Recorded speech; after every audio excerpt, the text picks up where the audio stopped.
Hola, mi nombre es Ignacio Federico Trevisan Farías. Esta es un video para la Universidad de Quilmes, la materia de Introducción al Pensamiento Social a cargo de Pilar Alsina,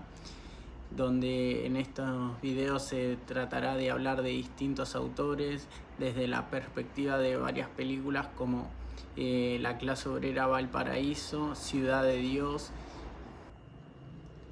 y también la película Recursos Humanos. Al final del video se verá también un poco sobre el caso de Milagros Sala y se abordarán distintos autores dependiendo cada caso y punto a analizar. Para la primer consigna del coloquio decidí ver la película La clase obrera Valparaíso, donde podemos ver y identificar a los distintos autores y sus conceptos. Por ejemplo, a Richard Sennett con el concepto de capitalismo flexible y su concepto de corrosión del carácter, donde el capitalismo se organiza en torno a la inestabilidad, el corto plazo y la adaptabilidad permanente, donde desaparece la carrera laboral lineal y estable que se daba, donde las trayectorias se vuelven más fragmentadas y discontinuas. También se debilita la ética del trabajo tradicional, donde había compromiso, oficio y estabilidad, y aparece la incertidumbre y la ansiedad. También podemos hablar de Pialox y la reestructuración productiva y la descolectivización obrera, donde se generan fracturas dentro de la clase obrera, se debilita la identidad obrera y la solidaridad dentro de la fábrica. El trabajador empieza a experimentar unas tensiones internas entre sectores y se vuelven más combativos y más precarizados. Las fábricas dejan de ser un espacio de pertenencia y se convierten en un territorio de competencia y desconfianza entre los mismos obreros. También podemos hablar de otro autor como Battistini sobre la precarización, la vulnerabilidad y la inestabilidad de las trayectorias laborales, donde en el capitalismo el empleo se vuelve más inseguro, intermitente y vulnerable, donde el eje ya no es si tienen o no tienen trabajo, sino la imposibilidad que tiene el obrero de proyectar un futuro estable. Y esa imposibilidad de saber si puede proyectar un futuro le genera una angustia, porque ya no puede sostener un plan de vida o ponerse a pensar en ella. También podemos nombrar a Dubar con los conceptos de identidad laboral y trayectorias, o a Zampa con las transformaciones sociales y las nuevas desigualdades en el neoliberalismo. En la película La clase obrera Valparaíso, dirigida en 1971 por Elio Petri, vemos una fábrica organizada bajo un modelo claramente fordista, donde hay una línea de montaje, un cronometraje, ritmos inhumanos, un control patronal, o sea que había gente verificando el control, y un sindicalismo clásico que estaba centrado en el conflicto salarial y las condiciones de trabajo. Si nos centramos en el concepto de Richard Sennett con el capitalismo flexible, podemos decir que la película se anticipa décadas antes a todo lo que sería como la flexibilización laboral, la fragmentación de trayectorias, el desgarro de las identidades laborales, la corrosión del carácter y la crisis de la ética del trabajo, donde el protagonista Lulu Massa aparece primero como el obrero modelo que produce más que todos, acepta el ritmo de trabajo que le dictan, donde tiene internalizado la lógica de la productividad y en algún punto se identifica con la ética clásica del trabajo industrial, que era de sacrificio, la disciplina, la virilidad ligada al rendimiento. Esa figura dialoga con la que Sennett describe como la ética del trabajo del capitalismo industrial, una estabilidad relativa, una biografía basada en el trabajo de toda la vida, donde el primer trabajo es el que vas a tener para toda la vida, ya que Lulu había ingresado a la fábrica a los 15 más o menos y era el único oficio que había hecho. El concepto de capitalismo flexible, según Richard Sennett, se caracteriza por la inestabilidad permanente, la centralidad del corto plazo, la exigencia de adaptarse continuamente y la destrucción de las lealtades duraderas. Ya no hay una carrera lineal y una promesa de progreso, sino trayectorias fragmentadas, trabajos intermitentes y una presión constante por reinvertirse. En la película se puede ver el contexto de una gran fábrica fordista donde se trabaja, donde no solo la fábrica funciona como un espacio donde la tecnología se usa no solo para que produzcan más, sino también para disciplinar los cuerpos y las conductas. Las máquinas imponen el ritmo, hay supervisores que controlan, hay un cronómetro que ajusta el tiempo de cada operación y Lulu no se mueve libremente, sino que responde al ritmo de la cadena de producción, igual que el obrero taylorista clásico. Este control rígido anticipa lo que los autores como Sennett analizan en el capitalismo flexible. Aunque se transforman las tecnologías, la lógica de fondo sigue siendo la misma: extraer más rendimientos del cuerpo del trabajador, incluso a costa de su salud física y mental, que luego al pasar de la película se puede ver como el cansancio mental y corporal que tiene el protagonista, ya sea por el estrés o por los dolores en la espalda baja. Los textos de Piaget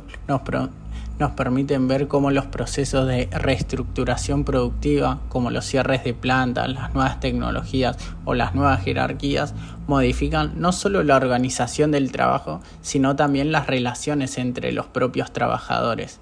En la película aparece la división entre los obreros más combativos y los obreros más integrados, y sectores que desconfían tanto de la patronal como del sindicato. Esa fractura que se da interna, lo que Piaget describe como una descolectivización de la clase obrera, donde la identidad de la clase ya no opera como referencia estable y se debilitan las solidaridades tradicionales. Lulu, que antes era admirado por su productividad, se vuelve blanco de críticas, de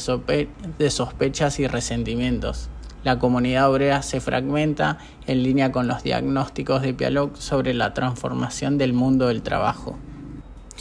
Se puede abordar los textos de Battistini, que trabaja la precarización y la centralidad del desempleo y la inestabilidad en las trayectorias laborales,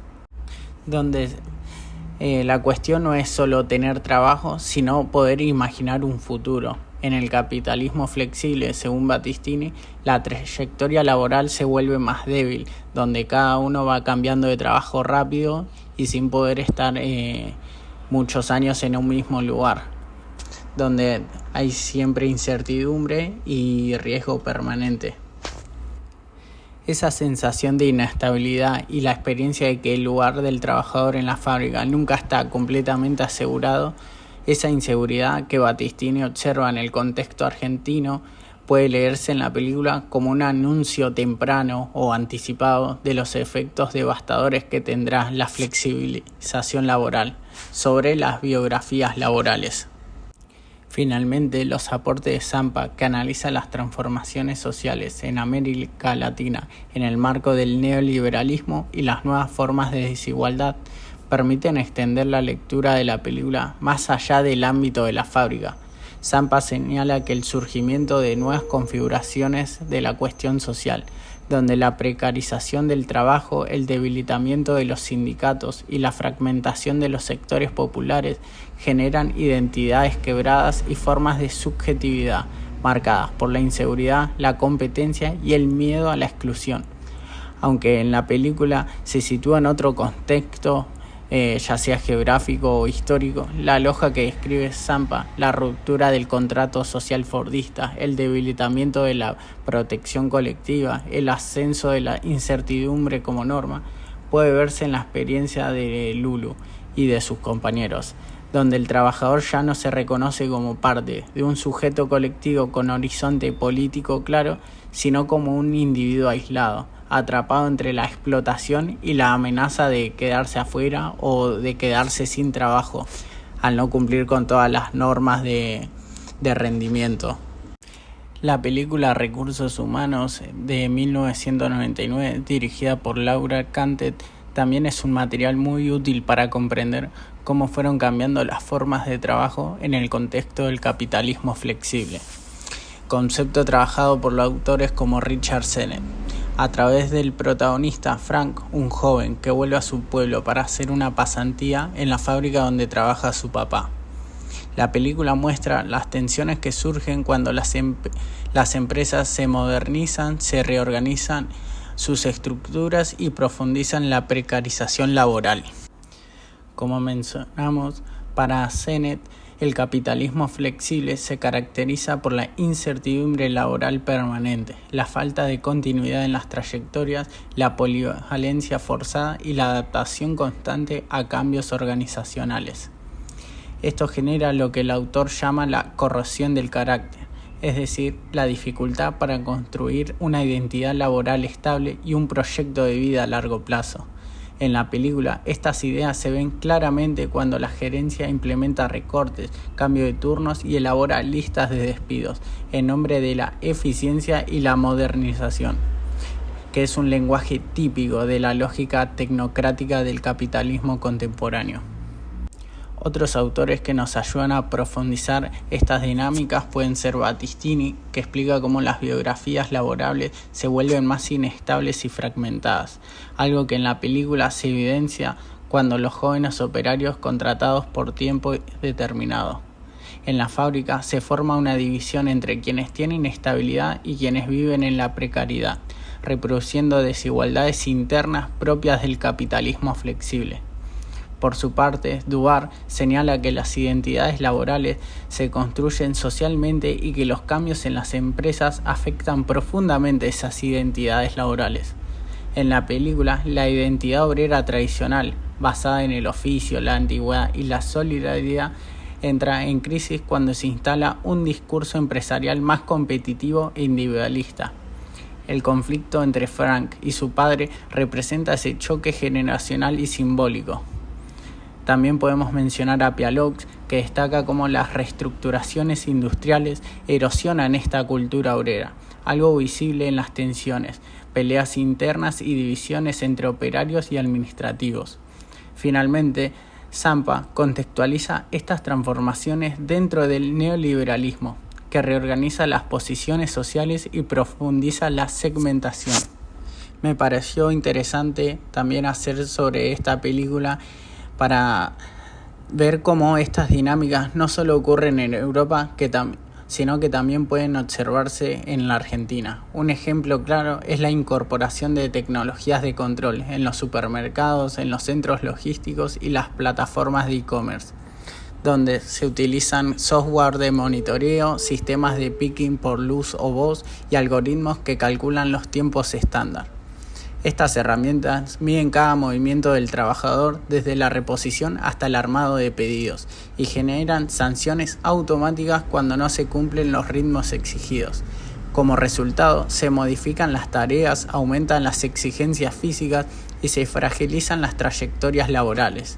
ya que quienes no alcanzan los estándares pueden quedar señalados como lentos o ineficientes. Esto afecta directamente la identidad laboral, al imponer un modelo donde el buen trabajador es el que se adapta a la velocidad del sistema tecnológico y no necesariamente el más experimentado o comprometido. Otros ejemplos que podemos encontrar en Argentina son las aplicaciones de reparto como Rappi, Pedidos Ya o Uber Eats, donde estas plataformas utilizan GPS, algoritmos de asignación, sistemas de calificación y métricas de rendimiento que supervisan en tiempo real el trabajo de los repartidores. El algoritmo funciona como un jefe invisible que define ingresos, rutas, tiempo de entrega y sanciones como bloqueos o reducción de pedidos. Esto produce trabajos extremadamente inestables, sin derechos laborales y con identidades marcadas, como la lógica del puntaje. Quien no cumple los tiempos se vuelve menos competitivo y es penalizado por el propio sistema.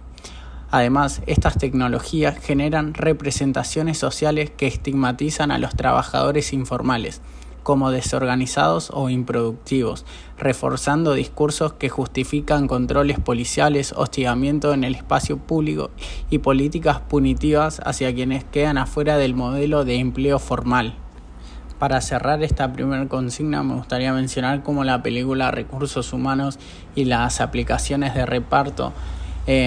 muestran cómo las transformaciones tecnológicas no solo cambian cómo se trabaja, sino que también redefinen las identidades, reorganizan jerarquías laborales, profundizan las desigualdades y producen nuevas formas de control y disciplinamiento social.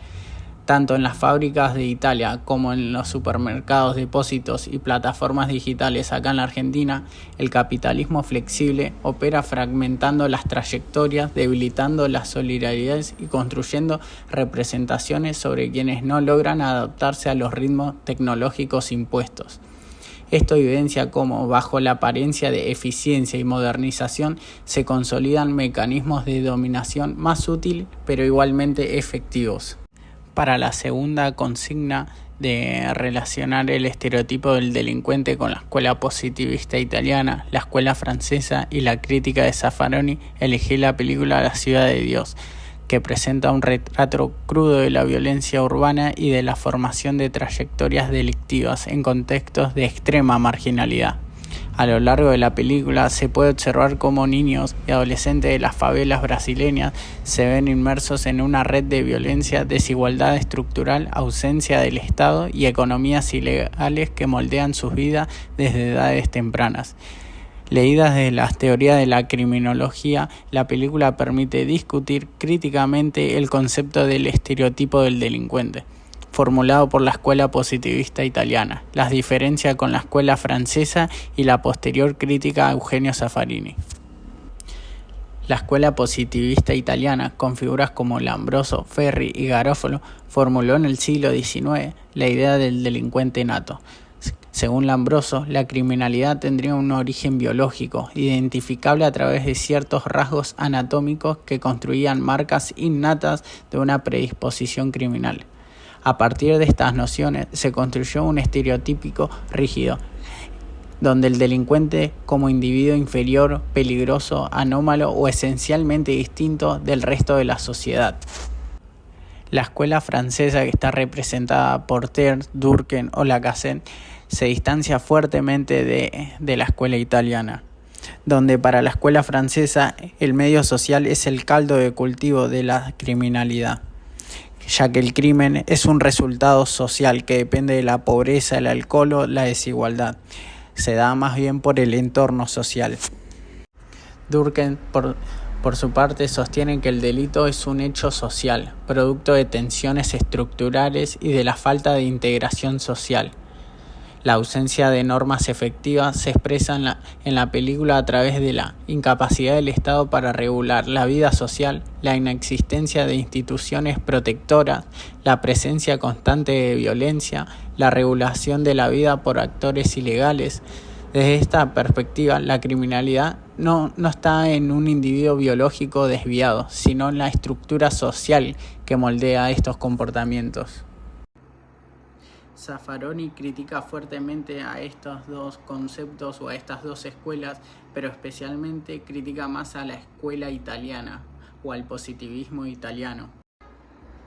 Señala que la criminología positivista no solo está científicamente desacreditada, sino que funcionó como un dispositivo de poder que justificó las prácticas selectivas de control penal dirigidas hacia los sectores más empobrecidos o más marginales.